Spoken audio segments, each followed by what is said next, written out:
A seguir, Painel.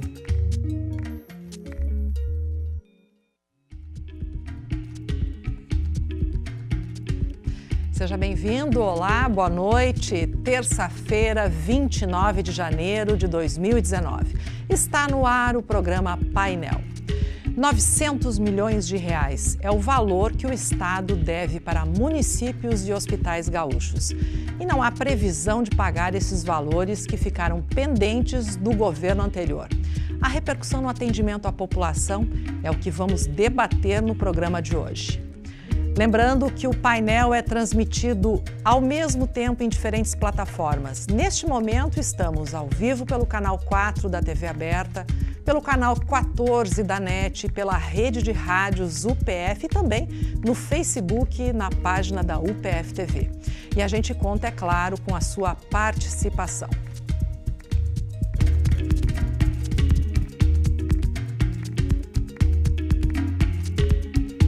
Programa Painel. E olha, você pode participar. Para enviar suas perguntas ou considerações, é só entrar na página da UPF TV no Facebook ou mandar a sua mensagem pelo WhatsApp. O WhatsApp da UPF TV é o 984180186 e o WhatsApp da Rádio UPF é o 984180089. Com a gente aqui no estúdio hoje para debater esse programa tão importante, o vice-presidente dos Hospitais Filantrópicos, da Federação dos Hospitais Filantrópicos e Santas Casas do Rio Grande do Sul, Lucinei Borer. Também está conosco o secretário municipal da Saúde do município de Marau, Douglas Kurtz, e o presidente da Federação dos Trabalhadores em Saúde, Milton Kampfer. Sejam bem-vindos, obrigado pelas suas presenças aqui no programa de hoje. Lucinei, 900 milhões foi o valor que a secretária estadual da Saúde passou numa reunião do Conselho de Secretários Municipais de Saúde na semana passada. Esse valor já deve ter mudado ou vai mudar? Qual é a previsão? Silmara, primeiro eu queria parabenizar o PFTV por esse espaço de debate. Com certeza vai poder trazer muitas informações para a comunidade. O valor que o governo apresentou era um valor do levantamento dele no momento em 31 de dezembro. Hoje nós estamos no final do mês de janeiro e esse valor já não é mais esse valor.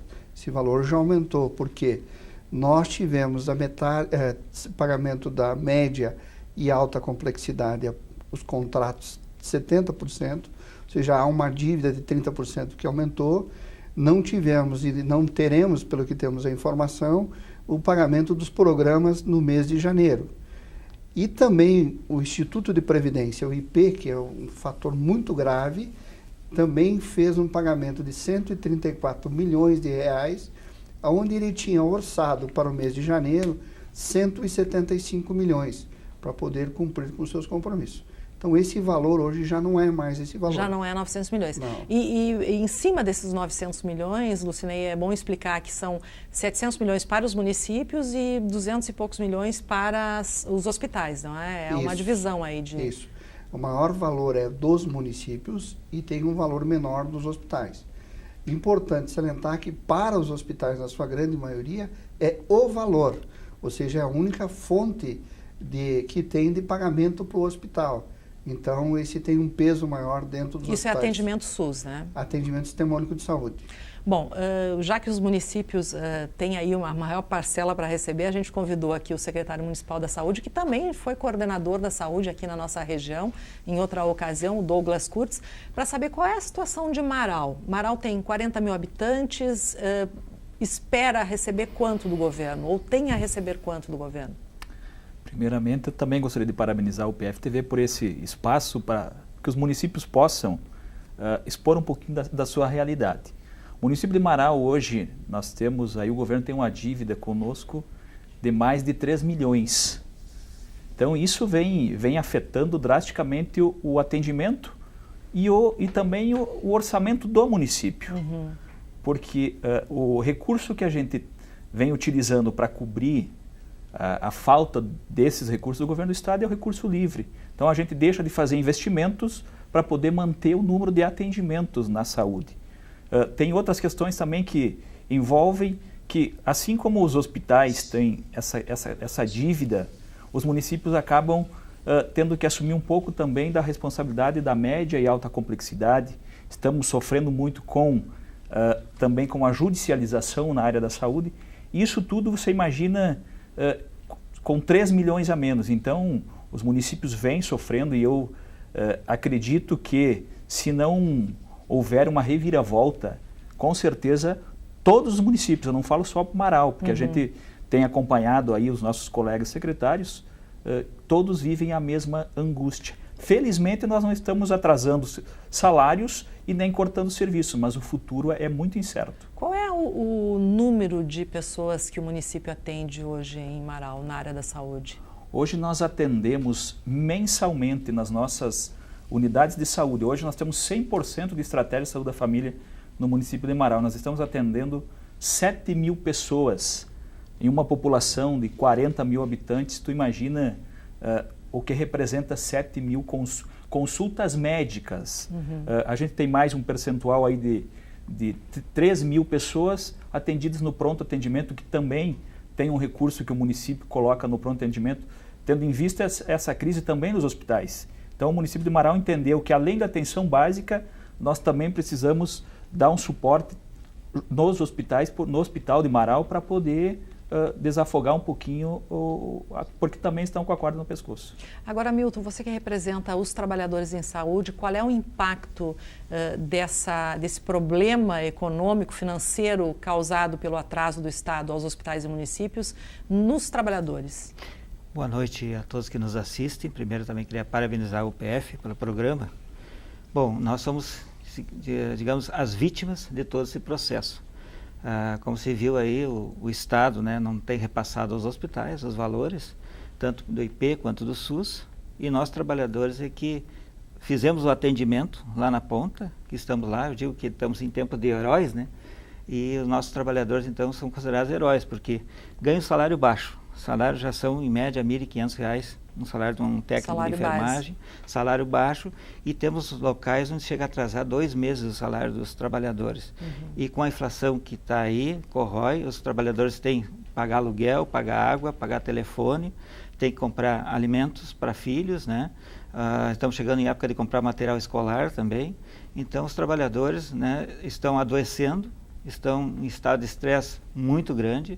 Os hospitais acabaram, por conta desses atrasos, muitos hospitais acabaram diminuindo serviços, demitindo trabalhadores, acabaram não repondo a equipe por conta disso. Então, aqueles trabalhadores que permanecem trabalhando ficam sobrecarregados, não têm como atender seus familiares de forma correta, muitos acabam adoecendo, e aí aqueles que adoecem ainda diminuem mais a equipe. Então, a gente está vivendo realmente um drama muito grande na área da saúde dos trabalhadores. No Estado, qual é a situação mais complexa ou mais grave? Nós temos vários, né? Mas eu diria assim, tem a Santa Casa de Rio Grande, tem Cacequi, que eu estava ontem, nós entramos em greve, inclusive, um hospital pequeno, mas lá os trabalhadores têm em média 3 meses de atraso de salário. Estávamos hoje também aqui na região em Soledade, eu e a Terezinha, que é a presidente do sindicato aqui da região, eles não receberam o salário de dezembro. Então, a gente só vê, assim, tristeza, angústia, e a gente vê que a gente fica quase que impotente diante dessa situação. Os trabalhadores, eles cobram muito do dirigente sindical, mas a gente vai cobrar dos administradores dos hospitais, e eles dizem aquilo que o Luciano acabou de dizer, que o Estado não repassa para eles e eles não têm como repassar para os trabalhadores. Então, acaba estourando nos trabalhadores essa crise e na população, que também ela precisa de um atendimento, às vezes, né, de qualidade, um atendimento maior, e não tem por quê? Porque o município, como você vê, os municípios estão também com os repasses atrasados.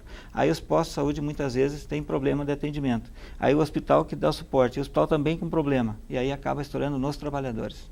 Na nossa região, você falou de Soledade? Soledade, tem um aqui na região sério, também tem Palmeiras, que está sempre em problemas. Palmeiras das Missões? Só que desta vez pagou, mas é constante os atrasos. Tem Lagoa Vermelha também, né, que está inclusive com problema na troca de gestão ali, está meio que indefinido ainda a situação do hospital e que também vem atrasando o salário seguido. Além do que, muitas vezes, o hospital não consegue pagar, né, o total da folha, não consegue pagar os encargos. Isso prejudica os trabalhadores também na hora da aposentadoria, prejudica os trabalhadores na hora de financiar o imóvel, né? Então, o prejuízo para os trabalhadores é muito grande. A situação de Passo Fundo especificamente, Lucinei, qual é hoje? Hoje, Passo Fundo tem duas grandes instituições, que é o Clínicas e o São Vicente, que também estão chegando na relação de limite, porque você consegue manter até um ponto, você não tem um fluxo de caixa que dá sequência. Eu entendo que na região terão outros hospitais em poucos dias que terão dificuldade e chegar o momento de Passo Fundo, porque a crise vai pegar todo mundo. Não tem como você ficar recebendo 70% do que você produz e pagar as suas contas devidamente conforme o fluxo que tem. Bom, você esteve na reunião de secretários municipais com a secretária estadual e a secretária disse que naquele momento não tinha perspectiva, mas obviamente você deve ter informações de alguma perspectiva de pagamento, Douglas?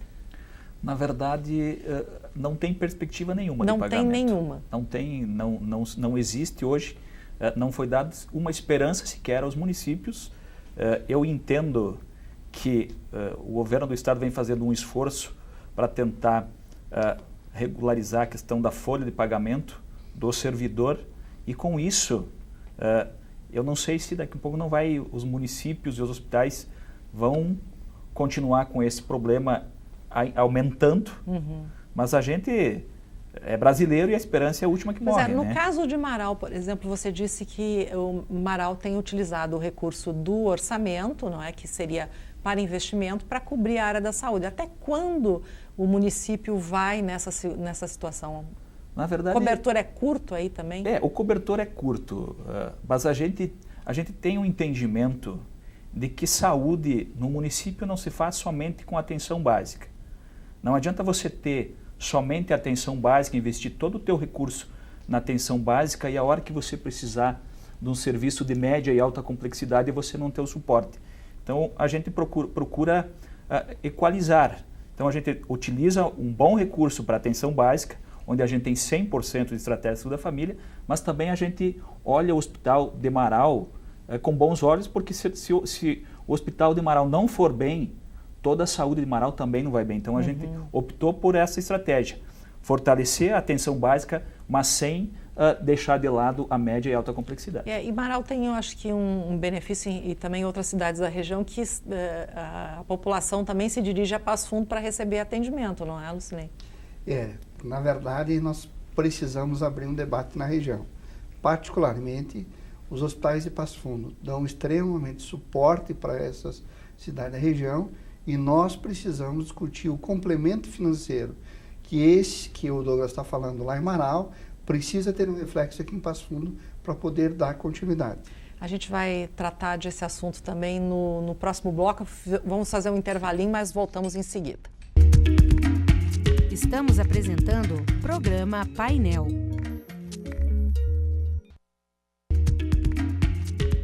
Voltamos a apresentar programa Painel.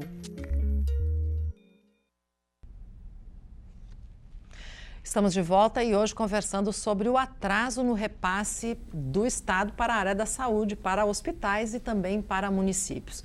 Mas, Lucinei, você deixou um raciocínio em aberto aí no bloco anterior que está na hora da região começar a discutir repasses também para Passo Fundo, que atende aí uma população de 1 milhão de pessoas, mais basicamente? Vou dar um exemplo. Nós temos, por exemplo, os anestesistas eles atendem um contrato direto com o hospital. Acaba acontecendo que nós, para atender um paciente da região, estamos hoje subsidiando esse atendimento do bolso do caixa do hospital. Acho que nós vamos trazer esses municípios, pôr na mesa qual o custo e discutir essa participação também no município. Acho, por exemplo, Marau é um exemplo maravilhoso para a cidade. O que a prefeitura fez, na minha opinião, é definir que a prioridade é a saúde. E nessa prioridade de saúde, o hospital também é prioridade. Por isso, o Hospital de Marau vem vindo muito bem nessa sequência. Agora, essa discussão na área da saúde, do trabalho, do serviço que Passo Fundo oferece para a região, ela já é antiga porque ela também existe com o Hemopasso, não é? O município de Passo Fundo atende toda a região pelo Hemopasso e os municípios que são atendidos não repassam para a cidade, digamos assim, o valor que deveria ser. É uma discussão que vai longe. Mas, Douglas, aqui o ouvinte da Rádio PF, Edilson, tá fazendo a seguinte pergunta. Ele mora no centro aqui em Passo Fundo e ele diz o seguinte: trabalho há muitos anos, pago impostos e o futuro não é otimista. Gostaria de saber por onde começa a solução do problema da falta de dinheiro para a saúde. Aí ele está falando no aspecto governamental, do Estado e também do governo federal. Eu acho que o primeiro passo do governo do Estado e também do governo federal é definir suas prioridades. E dentro das suas prioridades, a saúde tem que ser uma delas, se não a principal. E começar a olhar, por exemplo, que uma tabela SUS faz anos que não é reajustada. Então, se nós não olharmos também, não entendermos, o governo não entender que a saúde, não adianta nós termos uma estrada se nós não temos saúde. Sem a estrada você vai circular do mesmo jeito, mas se você não tiver saúde, você não chega a lugar nenhum. E aonde que está estourando essa conta? Hoje está estourando nos municípios. Uhum. Em alguns municípios, nem todos têm essa questão da saúde como prioridade. O município de Marau, felizmente, o prefeito Iura sempre deixou muito claro, a saúde é prioridade. Então a gente tem feito um trabalho, tem dado sequência a um trabalho que iniciou em 2001, quando a gente optou por aderir à Estratégia de Saúde da Família em 100% e também ter essa parceria com os hospitais.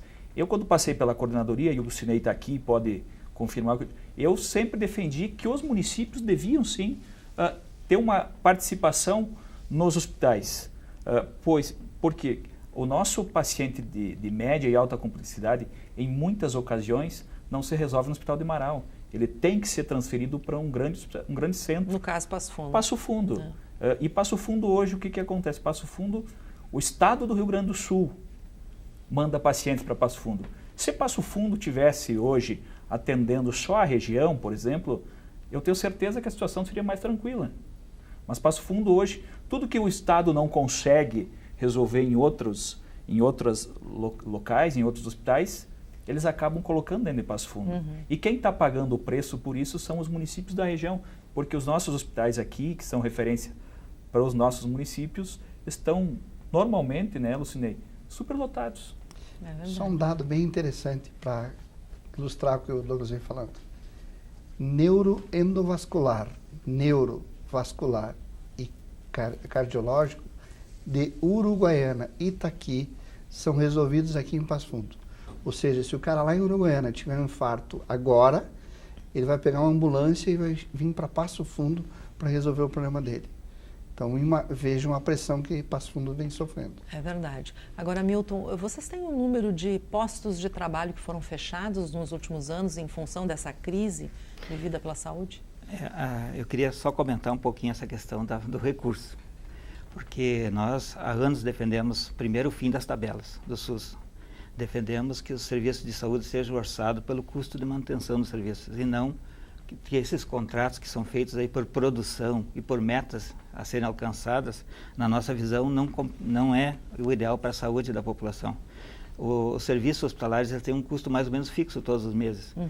E quando se tem um contrato em que se tem metas e muitas vezes as metas não são cumpridas e há descontos e há atrasos de pagamento, o hospital não consegue se programar. Então, a nossa visão, primeira coisa, tem que mudar a forma de pagamento dos prestadores de serviços e ser por orçamento. Outra questão, vivemos num país extremamente injusto e isso leva ao adoecimento. Nós temos um índice de adoecimento muito alto no Brasil. As pessoas, na verdade, nós estamos tratando aqui de uma parte da saúde que é a assistência. Mas a saúde, ela é completa. A pessoa tem que ter moradia boa, salário justo, condições de trabalho, educação. Tudo isso faz parte do tema saúde. Com relação aos postos de trabalho, né, nós entendemos que já perdemos aqui nos últimos 2, 3 anos aí, em torno de 8 mil postos de trabalho, né, que não foram repostos os trabalhadores. E temos, então, também um alto índice de desemprego. 8.000 postos de trabalho. Mais ou menos isso no estado do Rio Grande do Sul, né? Ou pouco mais ou um pouco menos.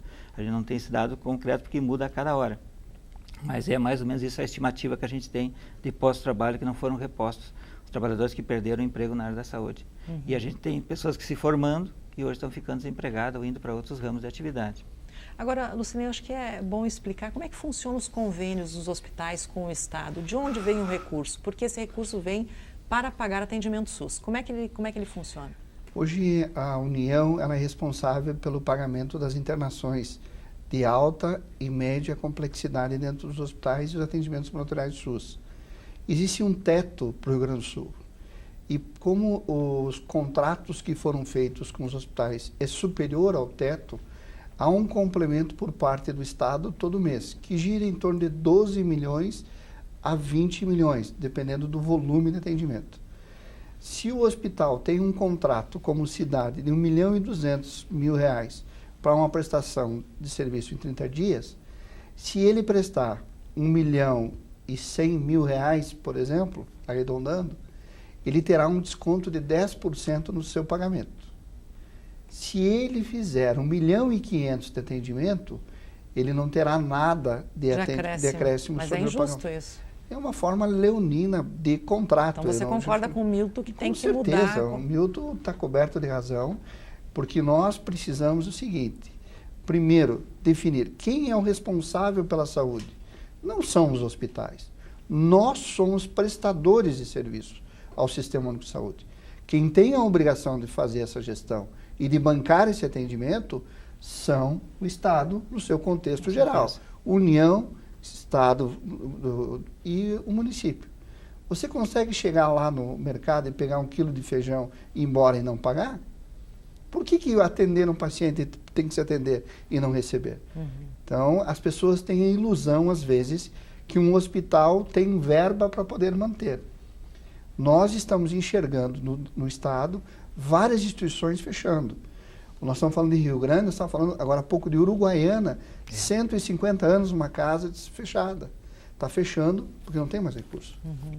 Bom, Lucinei, tem aqui uma ouvinte que, na verdade, ela faz um desabafo. A Vanessa, do bairro São José, aqui em Passo Fundo, ela é ouvinte da Rádio PF, ela diz o seguinte: se não tem dinheiro para a saúde, terá dinheiro para quê? Entra governo e sai governo e a história é a mesma. Bom, o ouvinte que quiser participar ainda pode participar pelo nosso WhatsApp da rádio e também da UPF-TV. O ouvinte tem razão, não é? Se não tem dinheiro para a saúde, vai ter dinheiro para quê? Eu queria aqui, para finalizar, qual é a perspectiva ou a esperança de vocês a partir desse ano de 2009, que a gente tem 2 governos começando, o governo do Estado e o governo federal? Vocês têm esperança de que isso vai mudar, Milton? Não, a primeira coisa, a população tem que entender uma coisa: nós temos que fazer uma grande luta, isso é geral, governo, prestadores, trabalhadores, temos que lutar para cancelar os efeitos da emenda constitucional 95, que congelou os investimentos em saúde. Nós temos a visão de que precisaria que o governo federal investisse no mínimo 300 bilhões, hoje ele investe cerca de 100 bilhões. Né, para a saúde, e nós temos que cancelar isso e lutar por orçamentos maiores na área da saúde. Nós temos que lutar pelo SUS, defender o SUS, porque o SUS hoje está totalmente ameaçado de terminar. Douglas. O cenário hoje que se apresenta não tem uma perspectiva de dramático. É dramático. Eu ainda acredito que vai chegar um momento que, se o governo não priorizar saúde, os municípios, os hospitais, e quando eu falo em hospitais, eu falo também dos próprios profissionais médicos, não só profissionais médicos, mas todos os profissionais, tanto dos hospitais quanto dos municípios, nós vamos ter que se abraçar para, daqui um pouco, oferecer um serviço a um custo um pouquinho mais em conta, porque a população vai ter que também vai ter que começar a entrar nesse rateio. Infelizmente. Você acredita que o SUS pode acabar, como o Milton está prevendo aí que pode acontecer? Eu acredito que o SUS, se não houver uma mudança, o SUS vai acabar. Bom, se a gente vive uma crise hoje, isso seria dramático. Isso, mas uma das questões, por exemplo, se tu for analisar, vai chegar um momento que tu não vai ter sequer profissionais para trabalharem pelo SUS. Porque o valor, e está aqui o Lucinei, o valor de uma consulta hoje o SUS paga R$9. Qual é o profissional médio que trabalha por R$9? Então, se continuar assim, vai chegar um momento que nem profissionais tu vai ter querendo atender SUS. Então, nosso futuro aí vai ter que ter uma mudança. E eu vejo que o governo federal precisa fazer a sua parte urgentemente e o governo do estado abraçar a causa e vir deixar um pouquinho de lado algumas questões aí e atender o que realmente é o que a população necessita. Lucinei, rapidamente. Eu vejo assim, eu sou esperançoso no seguinte sentido: o presidente Bolsonaro foi salvo por uma Santa Casa em Juiz de Fora. Talvez esse impactou na vida dele e dos brasileiros. O governador Leite, ele tem um compromisso com relação aos fluxos e o compromisso com os hospitais, com os pagamentos. Por outro lado, me preocupa esse movimento, essa crise econômico-financeira que nós estamos vivendo. Então, eu infelizmente tenho que dizer que a tendência é redução do atendimento dentro das instituições. O que nós estamos enxergando, infelizmente, é isso. Para poder sobreviver, reduzir o atendimento conforme os orçamentos dos entes federados. Tá certo. Obrigada pela presença de todos vocês. O programa está encerrando. Muito obrigada pela sua companhia. O painel reprisa na UPF TV amanhã, quarta-feira, às 11 horas da noite e na quinta-feira, às 10 horas da noite. Na próxima semana a gente volta e é sempre às terças, ao vivo, às 8 da noite. Até lá.